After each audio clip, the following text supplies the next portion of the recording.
to our second annual Mega Wellness Summit, where we are transforming lives one aha moment at a time. I'm your host, Nikki Jensen, and thank you so much for tuning in and sharing this event with your friends and family.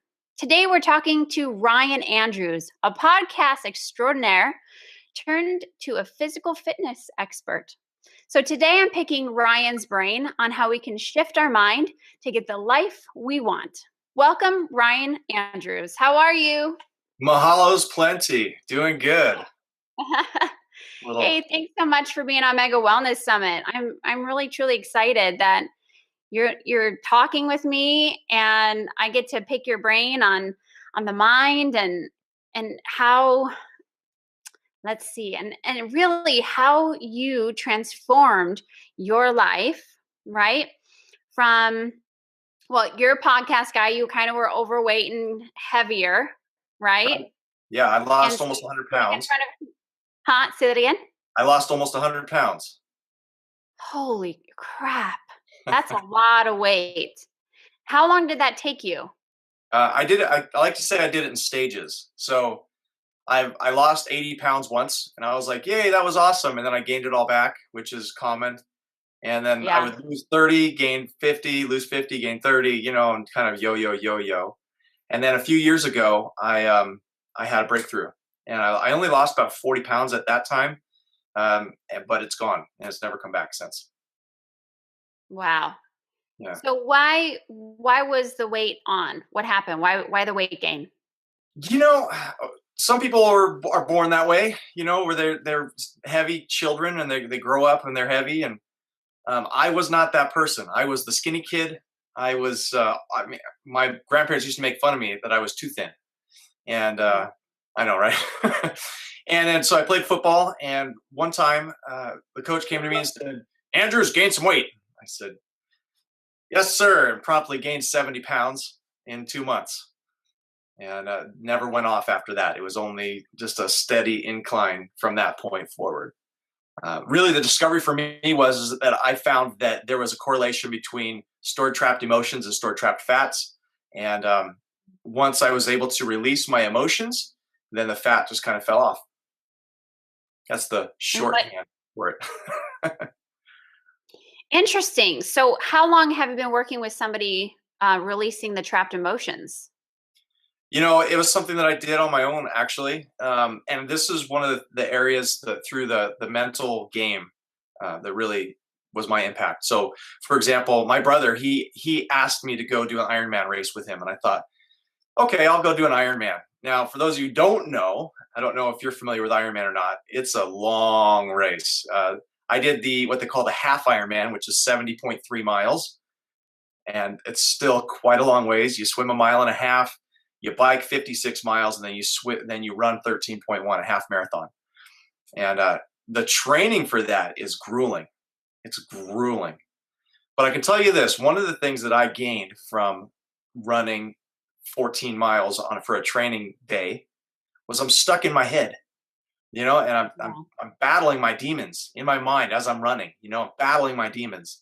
And I would just talk to myself the whole time I was training, whatever it was. If I was face down in the water for an hour, or if I was on the bike pushing it out for 4 hours, it didn't matter. I was stuck in my own head, and I learned how to kind of overcome the obstacles and ask myself questions. And really, it's kind of a lifetime. I grew up as a kid, Zig Ziglar. My mom was always listening to him, and I had all these motivational speakers playing in the car the entire time. And so I had the tape, right? I had the tape of what to do. I knew the right things to say to myself, the right questions to ask, and so I did. I would ask questions, and it would help me to release my emotions. But really, my biggest breakthrough was when my wife laughed at me one day. I know that sounds kind of funny, but I was stuck on this cycle of eating. So it's common if you're overweight to, you eat because you're depressed, and you're depressed because you eat, and you get in this cycle of stress eating and all this stuff. And so I had a dozen cinnamon buns that I had purchased at the grocery store, just to treat myself for, I don't know, being a hard worker. And I ate them all. Yeah. This is the short version of the story, but I ate them all. And sitting there wallowing in cinnamon bun bliss, I thought, Brian, you have a problem, dude. You got to get some help. And I thought that I was going to go see a psychologist or something. Like I need to figure out what's wrong with me. The next day, I talked to my wife and I said, "Hey, last night I bought a dozen cinnamon buns and I ate them all." And she said to me, she just laughed. And that laugh, and she wasn't laughing at me. She wasn't like, "Ha ha ha, you idiot." She was like, it was a non-judgmental kind of like, like I was telling her a joke. Like there was something not wrong with what I had done. There was no shame in it. There wasn't any judgment in it. It was just kind of like a chuckle, like, "Oh, you're so funny." And when I said, "I really need help," she goes, "Well, what can I do?" I said, "Well, maybe I'll just make a change." And I did. And from that point forward was really my breakthrough. And what it was for me, it was that acknowledgement of, you made a mistake. I don't judge you. Now what are you going to do? And it really helped me to just kind of, get into it. And for me, what I did is I went on a juicing fast. I juiced breakfast and lunch, and then I ate at dinner for a week. And during that time, if any of you have been ever fasted or ever done any kind of fasting whatsoever, your mind is like, it's going 1,000 miles a minute because you have nothing else to do. Your body is just like processing all of the toxins that it's releasing and all the other junk. And your hormones are on the fritz. And so you're just stuck in your head a lot. And so that moment of acceptance, where my wife accepted me, really started me on the pathway to discovering what's going on inside. So how was it completing Ironman? That race is so physically demanding that it's really not possible to get your body in the place where you can do it without having a really strong mental capability. It was a 7-hour race for me. The people who won the race did it in about 4, which is stunning. I can't even imagine doing it that much faster than I did it. But so the race itself was about 7 hours of grueling punishment on your body. Now, the only way you're going to get through that much time is by having a strong mind. And for me, I actually didn't train as long as I should have. So my brother got me to get involved with it. I said, "Okay, sure." And I really only had about 90 days to get ready for Ironman. Prior to that, I was an athlete. I'd done some things before. I play soccer weekly. I wouldn't say I was in shape. I certainly wasn't fit enough to run more than 2 miles, let alone do a half marathon. I hadn't ridden a bicycle since my BMX days as a teenager. 16 years old was the last time I'd ridden a bicycle. And yet I had to go 56 miles on a road bike, which I'd never even shifted gears before. And I had to swim 1.5 miles. Now, I'm a strong swimmer, but my swimming was all, beach swimming and ocean swimming, and where you can touch the ground and you can take breaks or whatever else. I had never done any long distance face down swimming before.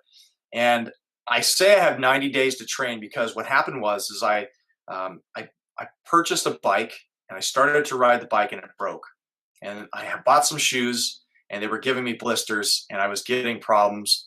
And so I couldn't run. So all I could really do was swim prior to the 90 days. Once I got all my equipment fixed, then I really pushed. For 90 days, I pushed as hard as I could. Now, my goal was, I just knew from past things that I had done. I climbed Mount Whitney twice. I've done some other things that caused my mind. I needed to use my mind to be able to complete the task. So I knew that it was going to be mentally tough and that I had to get my mind right. So for me, it was, first thing I had to do was accomplish the distances. Not all together, not all at once, but I knew that I had to accomplish the distances. If I set a goal to swim 2,000 meters, and I know that I can go from point A to point B and complete 2,000 meters without drowning, then come race day, I have a marker for myself. I know I have accomplished this in the past and that I can accomplish it today. So that's what I did. I set out and started swimming, and 300 meters and I'm like huffing and puffing, just sucking wind. And then the next one, 400 meters, dying. The next day it was, maybe 800 meters. And the next day. And so I just swam. I actually swam twice a day, every single day for 2 weeks.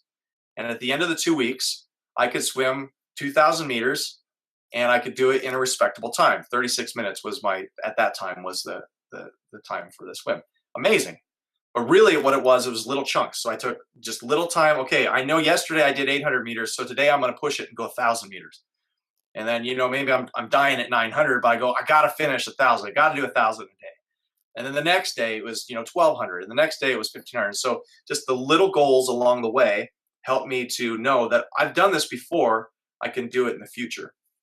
And I applied that same technique across the biking and the running. And I tell you what, 56 miles on a bicycle, if you've never done 56 miles on a bicycle, it is a long ways. It is a long ways. Oh my gosh. We have this really cool trail out here, and slow me down if I'm going too fast, but we have this really cool trail out here that's 30 miles from point A and back. You go out to the dam and then back from the dam all the way back. It's all paved road. It's beautiful hiking trail, but it's paved hiking trail, and it's 30 miles. Now, I still have 26 miles to do after that 30 miles. So to train on that 30 miles, I would either have to do it twice, which is mentally very challenging, or I had to find another way to go. And so I would go all the way out to the dam. I would go across the dam. I would go through that entire city, Shasta Lake City, come back down across the dam and ride all the way back, to the Sundial Bridge. And then I would go through some walking paths, dodging kids and moms and strollers and all kinds of stuff. And then I'd go down this big hill and back around, and then I could do it 56 miles. And I'll tell you, at 30 miles, I wanted to quit every time. Every single time. I'd get to 30 miles and I was done. I didn't want to go any further. But I had created a system for myself where I was stuck. It was do or die. So I would go 30 miles away from my car before I had to turn around and come back. So and I did the same thing for running. For example, if I knew I wanted to run 6 miles, I would run 3 miles away from my house. And then the only way to get home was to run 3 miles back. I had no choice. I couldn't quit. I couldn't say to myself, you know what? You're tired. You did a good job. 2 miles. Okay, that's excellent. You can be done now. That's enough. I was stuck. Once I had run that far away from the house, the only way back, without a cell phone, without any way to call anybody for help, was to turn around and come back. And so I did that for the biking. I did that for the running. And just setting those kind of goals and setting yourself up to where you have to do it or else, tremendous. It's really the only way to get there.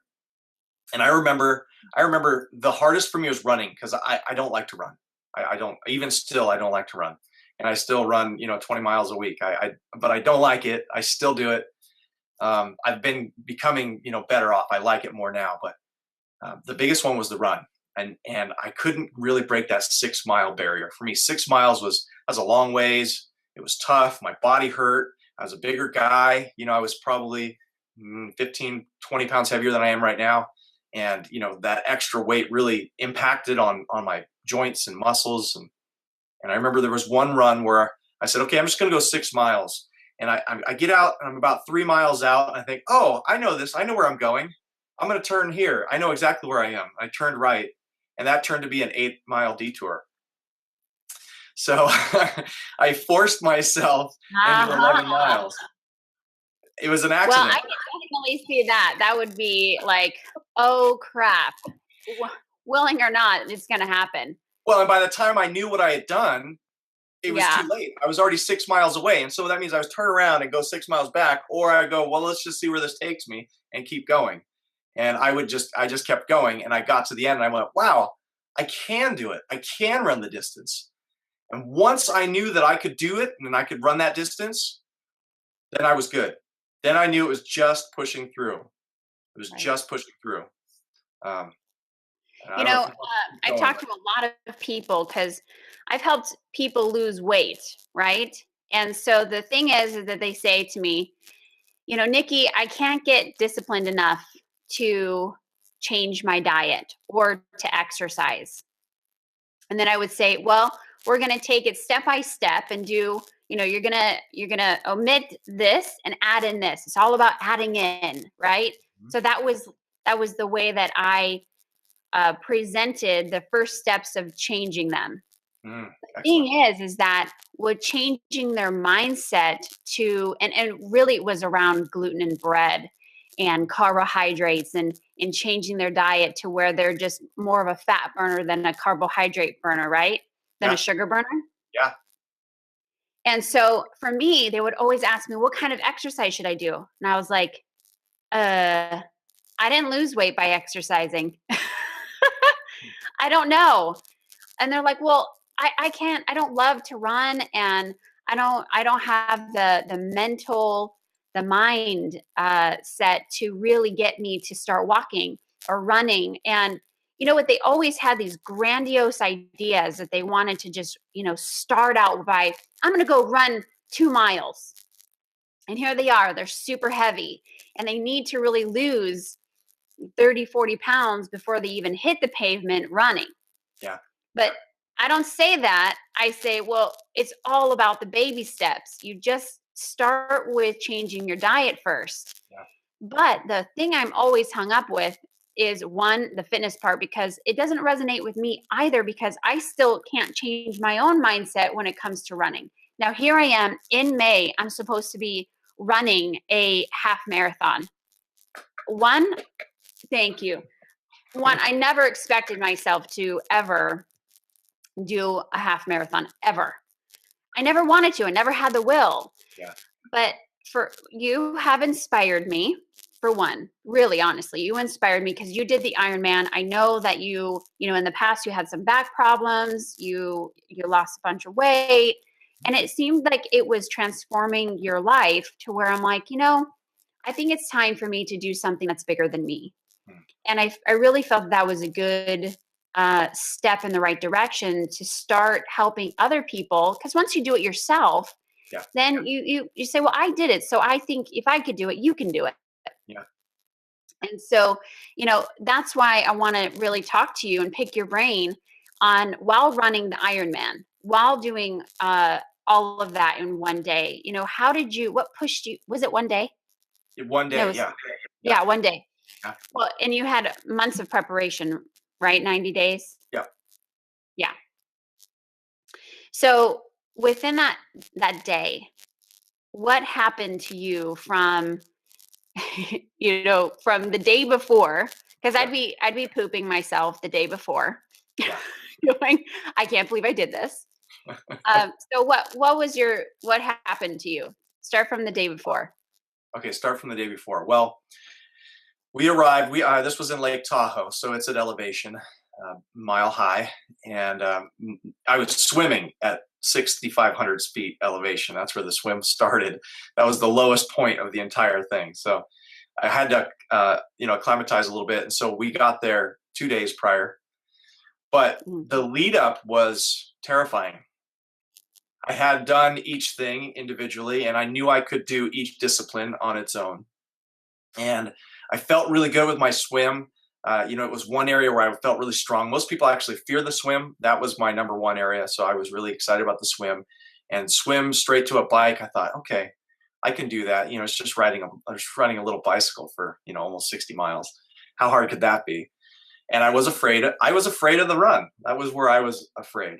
And so coming into Lake Tahoe, it was beautiful. It's stunning. You're looking around, the lake is crystal clear. It was cold. I wasn't used to the cold. It was just one of those things where you're about to experience something that few people experience. And that alone got me so excited that I actually kind of shrugged off a lot of the fears. One of the things that I do prior to was preparation. Prepare, learn, dig in, research. I found as much information as I could about what was about to happen. I knew that if I was prepared enough to eliminate the fear, that I wouldn't suffer the consequences of fear. Now, this, I'm sure you've had children, so you know that when you get to that point where there's the transition and the baby's coming out, it's go time. It's go time. Like, there is no stop at this point. It has to happen. And the less you think about the things that are scary, the easier that transition goes. I can speak to that because we had 4 kids at home, and I was there on the other side of my wife for 4 kids. So, I've seen it. I saw my wife go through it, and I saw her, break down that barrier and move forward. So for me, the preparation was the same. And I had, set my bike up 600 different times the day before and check the air pressure and make sure all the gears are going, and, go for a light swim in the lake to get the feel of the water, and get on the bicycle a little bit. And, I did a short 3-mile run the day before just to kind of get the blood moving and get used to the altitude. And so the day before for me was all about preparation. And I believe that anytime you're going to tackle something, that you have to be mentally prepared before you start. I don't think if you just jump right into it. My brother went in cold. He swam with me, but he didn't do any of the running. He didn't do any of the biking. I mean, he had trained prior to, and he was an Army veteran. So he's a pretty fit guy, but he didn't do the same preparations I did prior to the event. And so the day before, you could see the difference between us. I was anticipating, I was excited, and you could see some of the fear on him. So for me, the preparation was the key to the beforehand. Now, the day of, this is when you can say all you want about the preparation. You can say all you want about the mental, okay, I accomplished this distance. You can say all you want about the stuff that you did prior to leading up to it. But when you actually are standing in the blocks and they're about ready to fire off the cannon, and you got to go jump out in that lake and swim to the other side, it's go time. And so all those other things they say with boxers, everyone has a plan until they get hit. It's the same thing. It's like, wow, this is really going to happen. And I tell you, the mental toughness didn't kick in until I was dying. And what happened was I swam so well. I came out of the water. I felt strong. Guys are swimming over top of me and hitting me in the head and knocking my goggles off. And, there's 3,000 people in the water. And I come out the other side. I'm like, okay, I made the swim. I'm done. Now we're on the bike. I was like, one down. Okay, cool. I got on the bike and I felt so alive and so strong and so ready for what was about to happen. Then I was powering on the bike, and I was passing people with bikes that were way more expensive than mine. And I was doing really well on the bike, looking around, enjoying the majesty, just really, for me, getting into the moment as opposed to being focused on the actual doing the thing. It was a great way to get out of your head, right? Look at the trees. I'm looking around me. I'm talking to the fellow competitors as I'm riding. I'm enjoying the moment, because if for some reason I pop a tire or, a gear breaks or something happens, I'm out. The race is over for me. So it's like, you got to enjoy it while you have the opportunity. So I'm enjoying the race. And then the hill, the backside, 40 miles into the bike ride, there was the hill. You didn't pop a tire? No. You didn't. I hear so many people, they have to carry tires with them. Yeah. I had 2 sets of tires with me, and my brother, he lost his inner tube twice. I didn't pop a tire once. No. Oh, wow. It was amazing. So I get to the backside of this hill, and it turns out to be 6 miles straight up from 6,800 feet elevation to 7,800 feet elevation. And it was unbelievable. For me, having only 90 days of bike training, 1,000 people passed me on that hill. So to keep my mind strong enough while I'm riding at like 3.5, 4 miles an hour and, have these people gingerly riding past me, I'm thinking, do I suck? What's going on? At one point, I actually turned and asked this young lady who was briskly riding past me on the hill, how are you so much faster than me? She goes, oh, it's just body weight. And I thought, her saying that to me, it freed me from it. I was about 3.5 miles into the hill, and I went, okay, Ryan, you weigh 215 pounds. Like my race weight was 215 pounds. You're pushing a lot more up the hill. It's going to be slower. Just don't worry. When you get to the other side, your weight will help you. And so 6 miles, it got so bad that I literally thought I was going to die. My legs were on fire. And the only thing that kept me going at that point was just don't stop. Okay. So I didn't have a really strong why. It was just don't stop. I still had energy. I'd been eating some food and I had done well prior to. So this was a short moment in my pain at the time. The rest of the race had been really fun, really easy. This was the first moment of pain, the first moment of, adversity. I was, just don't stop, Ryan. Just don't stop. So I was able to, with my own strength, my own mental toughness from the training that I had done prior, the preparation that I made the day before, I was able to push it and get over the hill. Whew, made it over the hill. 40 miles. I still have 16 more to go. That next 16 miles was pretty grueling. I got to be honest. It was 16 miles to the place where I dropped my bike off. I get in there, I pull in, and there's my wife, my kids. Yay! And I'm riding by, and they're cheering me on as I ride in. They're like, there he is. I was like, oh, yay, they're here. And I'm half crying, I'm trying not to cry, just like, go, Ryan, go, and I drop the bike and I start running. And then here's where it happened. My knee went out. About 1.5 miles into my run, my right knee went out on me. I collapsed. I had to dig up. You were on the ground? I went down. I hit the ground. My knee gave out. I fell onto the ground, and I got myself back up, and I kind of half jogged, half walked, trying to feel like what's wrong with my knee, drink some water and just try and push a little bit. There was something definitely wrong with my knee. And so I'm thinking, oh no, what am I going to do? And I just, I just pushed and pushed and pushed. And really at that point, I decided maybe this is good. Maybe you've proven everything. No reason to get hurt. You got to go home and play with your kids. You got 4 kids that want you to have a good knee for the rest of your life. I mean, if you keep pushing now, is your knee going to be destroyed and you won't be able to play with them anymore? Maybe you just, never mind, hit the aid station, get some ice, and call it a day. You've done well, and what you've done already is amazing. Mm-hmm. Here's what happened. I thought, I can't quit. My kids are waiting for me at the finish line, and I can't quit. If I don't cross that finish line, they don't see me cross that finish line, then they'll think that they can quit. I can't quit. If I quit now, what am I going to say? What am I proving to my own children? I can't quit. Ryan, you have to keep going. So I did. I pushed forward another 6 miles. My other knee went out on me. So now both knees are in torturous pain.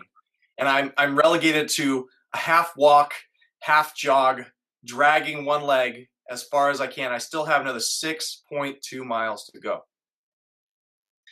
And I thought, okay, Ryan, you've proven everything you can. Both your knees are gone. You can't even hardly walk.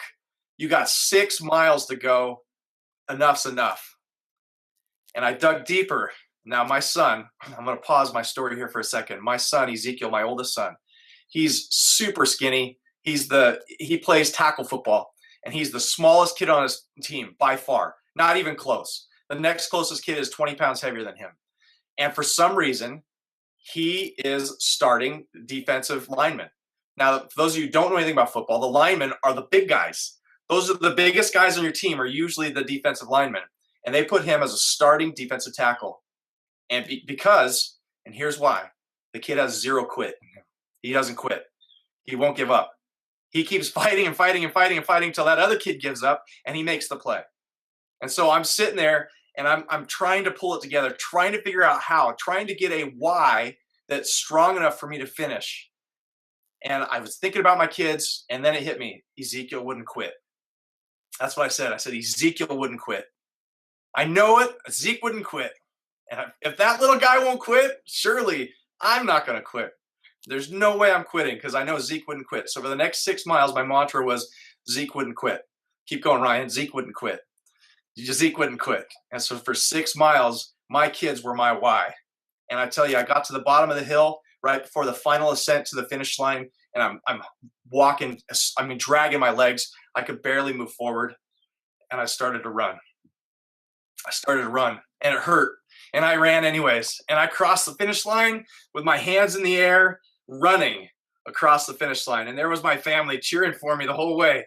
The guy on the speaker saying, Ryan Andrews, you are an Iron Man, and I'm crossing the line, and it was an unbelievable moment in my life. Changed everything for me. And the power of what I learned from it, from the whole race, beyond all of everything else, is if you have a strong enough why, there's nothing that will stop you. Mm-hmm. Nothing that will stop you. And so that's my tip for what it takes to get off the couch, what it takes to not put that extra food in your mouth like you talked about, is to get a why that is so strong that you have no choice but to stop.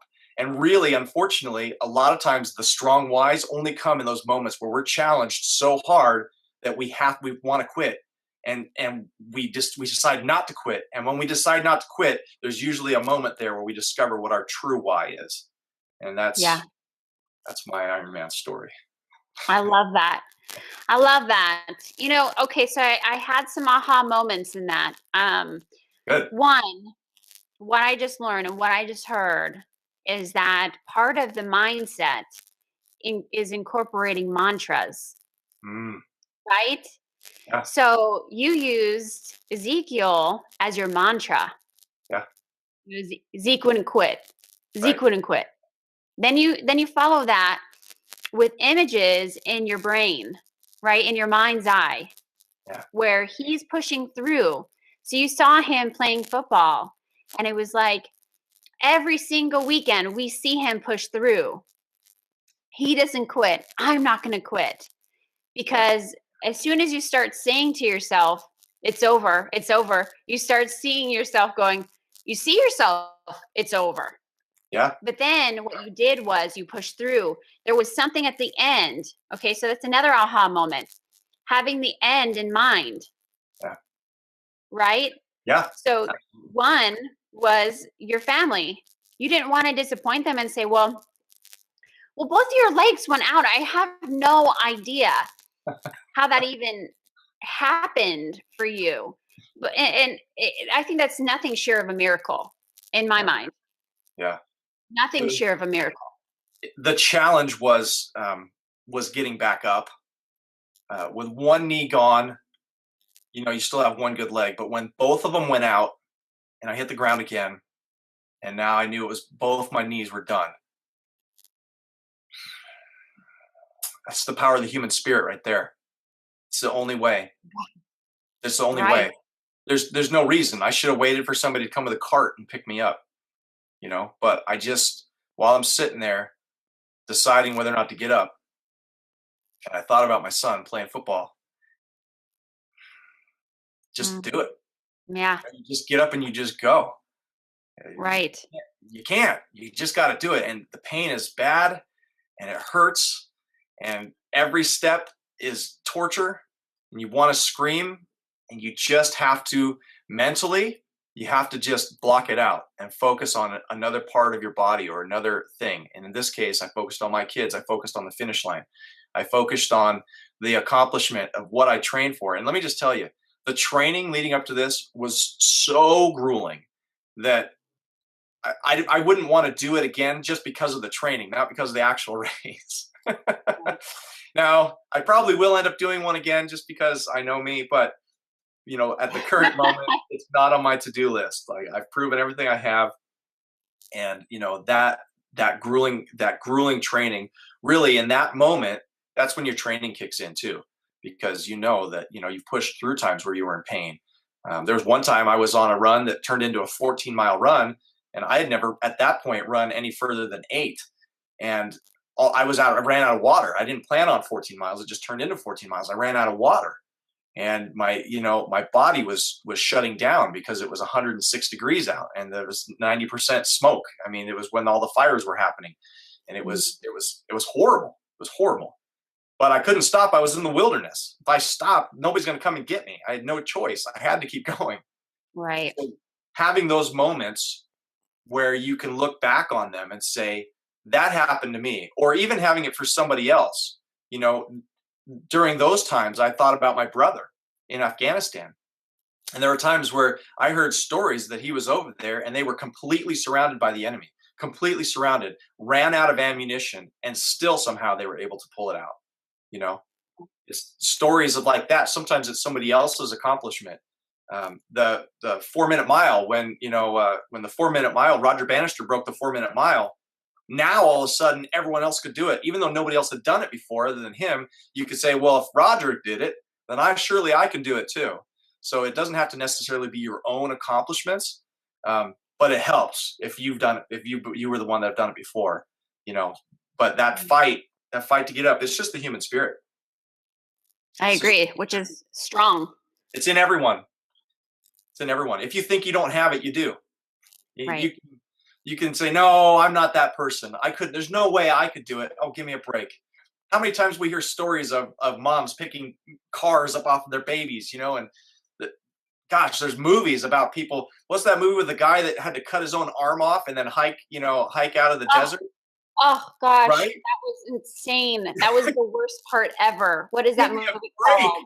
Oh, give me a Oh break. gosh, Oh, I remember vividly with that part. And oh gosh, what is that movie called? 128, I think is 128 hours or something like that, or Hours? I think it's Oh, 120 hours. mm, Yeah. that was something else. Can you imagine having to cut off your own arm? But you No. have willpower to live. And so he was like, if I'm going to live, I'm going to cut off my own damn arm because it doesn't mean much to me. My life, my heart, my brain depend on it. Oh, I thought that was incredible. Yeah. Oh, I mean, I wasn't cutting my own arm off, but when you're going through something difficult, you're going through something challenging, the same thing happens. Just like in the movie where they're showing the tapes playing in his mind, and is remembering, his the things that happened in his life. It's yeah, not just when you're dying that you get the flashbacks. It's when you need something stronger, when you need something deeper, when you need to dig deep and pull it out. That's when the tapes start to play. That's when you start to remember those moments. You know, it's and that's why they're important. It's important to have the moments too. And it's important to challenge yourself. It's important to take little steps to do challenges that are difficult. Because then you've right. accomplished them, and you can look back when you're in those other moments. And you go, "Wow, that was really hard," and I remember it. And I'll push forward. I can do this. I can definitely move forward from this. Yeah, that's beautiful. I just started a school for women. It's called Women's Wellness Academy. Yeah. And I have on the website, what is your why? Wow. Why do you want to change your life? Yeah. And so our children are typically a big enough why to change ourselves and to change our family, the way that we eat, the way that we live. And for me, I was consistently hearing, I don't know how to feed my children healthy food like you do, Nikki. I don't know how to raise them naturally and holistically like you do. And I'm like, there's nothing special that I do. Let me just teach you the tools because you can get there. It's not very hard. Yeah. But in their mind, it is hard for them. They've been so conditioned their whole life with eating a certain way. Mm. So making that hurdle, whether it's the Ironman, whether it's eating differently, whether it's, stop putting crap into your, body or your children's body, whatever, if it by needle or by food, Yeah. and start connecting with your inner power. Mm. And that's another reason why I wanted to connect with you is because you have such a distinct power about you, Mm. is that you don't allow for your mind to, really go against you. You work with it in the flow of your own life. And Mm. so you dig into your power and you understand how to use that for yourself. And so how amazing is it to show the world that how powerful are you? Do you know how powerful you are as a human being? Yeah. And a lot of us don't. But it's amazing that it's great to have somebody come on Mega Wellness Summit, talk about how your mindset is everything, and by doing the mantras while you're doing it, just have the end in mind, have the end in sight, and feel it and breathe it. And you were there, and Zeke would do it. Zeke wouldn't quit. Zeke wouldn't quit. So there's no way he would quit. As you were talking, I was thinking about back to when I first had my life aha moment, maybe, gosh, 15 years ago now, I would say 15 years. I was engaged to somebody and she broke my heart. And when you're young and you get your heart broken, you think your entire world is over. Now being Mm, older, a broken yeah. heart hurts, but there's more to life, right? But at the time, I was it, man. I was done. I was devastated. I slipped into depression. Oftentimes I thought about just, driving around this corner, and if I don't turn and just drive off the end, it's over, and I can be done. And I wouldn't say that I was mega suicidal, but certainly on the depressive level where the thoughts come in, you know. Right. And for a guy, I mean, you know me, I'm genuinely happy pretty much all the time. And it really was, there was a moment where I thought, what am I doing here? For me, I dove into the Bible. That was my strength. But I found a scripture that said, "Go, eat your bread in happiness and drink your wine with a cheerful heart, for God has already approved your works." And to me, that what that spoke to me was that, look, you live, you breathe, you're here on earth, you got everything you need. Like, you don't need anything else. You don't need, you don't need to have shame about your actions. You don't need to have, pain about what this girl did to you. There's more to life. There's a lot more ahead of you. And from that moment on, really, I turned to figuring out how to enjoy every second of life. And I would say that, if people are okay, Ryan, but you kind of got a good attitude, and I can see where you could do it, but maybe I can't do it either. I just want Yeah. to say that, that everybody has a starting point. Everybody has a point where they say enough is enough is enough. And I would just encourage them today. I'd encourage you, just, life is worth living. It's worth living. There's so much to it, and there's so much power in it. There's so much power in being alive. And the world doesn't need you to go and be a doctor necessarily. The world doesn't need you to do what you're doing. What the world needs is for you to come alive. And so the more people that can come alive and truly come alive for their neighbors and the people that they work around and their family, and really from the inside out, they're burning with passion for life. The more people we have burning with passion for life, the better this world is going to be. And really, that's where the core comes from, where when the very start of everything that you need to do and need to accomplish, all comes from burning for life. Yeah. I agree wholeheartedly. And another thing that I get is people say, well, how do you have, two children, raise a household, you know, do a women's wellness academy, do mega wellness summit? How do you do it all? And then, work in a part-time a job on the other side, right? And I say, well, if I let my mind think to myself, I can't do it, I won't be able to do it.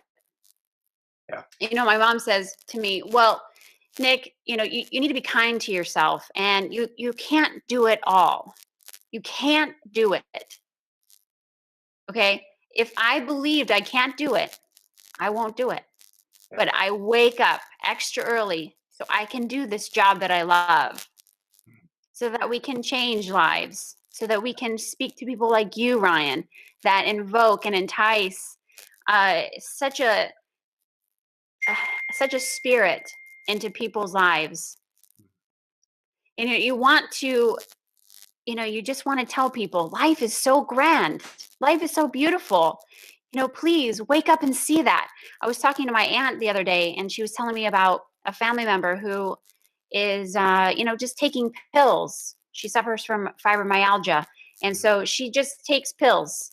And I said, how sad. I wish that she could just embrace and feel how wonderful life it is, instead of taking pills to numb her all the time. And she's laying on the couch for most of her life. Wow. How sad is that? Embrace life, love life, see how awesome it is to go outside and feel the air on your face and know that you're a human being. You're alive. You're alive. So The worth. the yeah, the heart that was given to you through a miracle. It's like when we start to think and look through all of the darkness that has happened in our life, and this particular person has had a lot of darkness, and we can be raised with darkness, but there is a lot of light at the end that's waiting, right? That's right. Yeah. Absolutely. I mean, you can't change where you came from. You can't change who you were born to. You can't change. I'm 6'2". A lot of people want to be 6'2", but my brother-in-law is 5'6". Nothing you can do about that. There are things that we can't change about us. One of the things we can't change is the things that we've done, our past, the things that were done to us. We can't change any of that. There's nothing in the past. There's up to this moment right now. Nothing can be changed from back there, where we grew Right. up, the decisions we made for our career. It's all done. That part is complete. The only thing that we have, the only thing that we have access to change is today, moving forward. And so we can stay stuck with our decisions and feel bad about the decisions we made that weren't good. We lost money, we did that one investment and lost everything. We can feel bad about it and live our life going forward thinking that we should punish ourselves forever. Or we can own our future and take responsibility today and to decide to move forward. And what does that Right. look like? Right. And make a plan and then talk to somebody, that can help you. I mean, there's so much in getting rid of shame and getting rid of, the past and taking responsibility for what your future looks like, that just there's so much value in that for people that are struggling. And really what we're talking about today is the battle of the mind. And this is where all of this happens. We blame ourselves, and we're usually horrible of ourselves. We're worse to ourselves than other people are. Your mom's saying that you can't do it all. No, but I can do this one thing right now, and in a minute I'll do that one thing right then. And we can compartmentalize, and we can use tools like you had said. I get up extra early, and I do it anyways. And there are things that we can set up for ourselves, but ultimately it's owning the responsibility for our future. And what do we want our future to look like? And Right. that's a battle of the mind that we have to win. We have to win that one. There was a man who was burned, his whole body burned from head to toe. He had no fingers, Mm, no fingers, both of wow. them. Okay. He only had eye sockets. I mean, he was so badly burned. Wow. But let me tell you, the spirit of this man, I had no idea who he was, but he could bowl like a champion. And I'm like, how is he doing that? How is he doing this? It was so fascinating. A man with no hands or fingers was bowling. So he's taking the heavy bowling ball like this and throwing it and got every pin every time. Wow. Now, if that isn't power of the mind, I don't know what is. He had the will to live, and he is I bet you he is living every single day to its fullest. He has every excuse, every right. He has everything. Nobody would ever blame him or give him a shred of problem if he just sat on the couch and watched TV all day, every day for the rest of his life. I don't think one of us would be like, dude, you got to get off your butt and get out there, man. I think every single person would be like, yeah, that sucks. I guess your life is over. Right? I mean, that's where we would be. We'd be like, yeah, we would allow him to do that, and we would never, we wouldn't be that friend that says, look, man, get back out there. So to be able to take that step from, the hospital bed to getting outdoors and knowing that people are looking at you and they're shocked to see you, you know, and still doing it anyways. Wow. That's Yeah. inspiring. That's I was terrible. inspired. I mean, I was Yep. inspired. And I'm going, you know what? I was so meant to see this, to have this man be in my presence yesterday. Yeah. Because it was just profound. It was profound. And the strength of that man. And he had such a fantastic spirit about him. Yeah. When he walked into the room, it was as if he had nothing wrong with his face, nothing wrong with his hands. He spoke with clarity. He spoke with confidence, and that I hope that is a lesson to us all, Mm. an inspiration to us all, that we can persevere, and no matter how dark life gets, life is waiting for you on the other side. That's good. That's a good message. That's how I live every day of my life. You know, say all the time. I'm 36. I'm about to turn 37. And I'll say, you only get one shot at being 37. What's it going to look like? How was 36 for you, Ryan? Did you do everything you wanted to do? If not, forget why not. Why not do it now? Yeah. One thing I didn't accomplish, and I meant to, was I was actually training to climb Mount Kilimanjaro. Like 2 or 3 years ago. 3 years ago, I was training to climb Mount Kilimanjaro, and I didn't go. It's gone. that time is gone. That year that I was training is gone. I Yeah. can't ever get it back. The only thing I can do now is continue my training and go to climb Mount Kilimanjaro, this year or next year or whatever it is. Right. And I say it all the time, like learning how to really just own your future. Just, man, I was talking to my brother yesterday, and he was like, I don't believe in that, live every day as though it were your last. I said, no, I don't either, because if you lived every day as though it were your last, you would go out there, you'd spend everything, and you just, blow up the world and it doesn't matter. I go, but you have to plan for 1,000.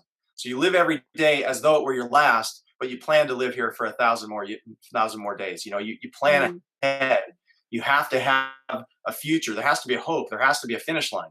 There has to be a Right. place where you're going, that's the end of it all. And when I get to that point, then I'm going to set another one, because, you know, that will be fun, but there'll be something else that's fun, after Yeah. that. And really that's all part of creating your preparation ahead of time, creating your mental habits so that you can be successful. And then when you get to the end, don't be depressed. How often do people get to the end and they complete the task that they're after, and then there's a letdown? Oh, I mean, all the time. It's typical of All the sales. time. Typical of salespeople. They'll go make the big sale, and then they're wiped out. They can't get up and make another phone call and make another sale. Why? Because that was their hope. They have no hope. There's no future. There's nothing to aim for anymore. There's no more target. We have to always have a target. There has to be something out there. Goal setting. The purpose of a goal is to create a journey. So if you don't have a goal, you don't have a journey. It's not about the end accomplishment. Whether I finished Ironman or not, it was really inconsequential. It was the journey that it created for me that made life beautiful. And friends of mine saw me on Facebook, and I would post things on Facebook about my struggles and my challenges along the way. And that's what makes life beautiful. Holding the trophy up at the end didn't. That was cool, but that picture of my trophy got 15 likes. But before the Ironman race, I wrote a story about how I was battling and struggling, and that got 54 likes. Yeah. And it's not the Because accomplishment, we it's the journey. step into that. Yeah. Mm-hmm. That's right. Yeah, people can tap into it. They can see themselves there. They can hear their own struggles in it. They can be Right. inspired, But at the end of the line, when you get to the end, there's people clapping, but really it was the journey of getting there that was so inspiring. And to be in the presence of greatness is just, it's amazing. But greatness is an action. It's happening. It's not post. Once you've completed it, Tiger Woods, there's nobody, nobody's cheering for Tiger Woods anymore. He was great, and then he blew it, right? And so now he's trying to work his way back. And then once we start to see the greatness again, people will start to cheer for him again. Go Tiger Woods, But the greatness is while it's happening, it's the action, it's the activity. So if you want to be great, it's active, it's an action. And so set that goal, but understand that goal creates a journey for yourself. And if you don't make that goal, that's okay too, because maybe that wasn't where you needed to be anyways. But on your journey, you'll know if that's the right peak or if you need to be on a different one. And so that's one of the things that I discovered after post Ironman was people would ask me, what's next? What's next? What are you going to do next? And I'm like, what are you talking about? I'm just enjoying life. What do you mean I have to do something next? They want to live vicariously through me, So I'm like, okay, well, I don't know what I'm going to do next, but I've got some more triathlon races and things of that nature. But really for me, the next is taking my family to the next level, being able to spend more time with my family, and have the financial freedom to be able to do that. That's what's next for me. And it's the journey that causes and that creates that's the excitement. That's the unknown. That's what makes life beautiful. It's like this wood back here. You can see that it's none of it is the same. There's some of it's dark, some of it's light. And that's what makes it beautiful. If it was a flat white wall, you'd say, oh, how boring is that?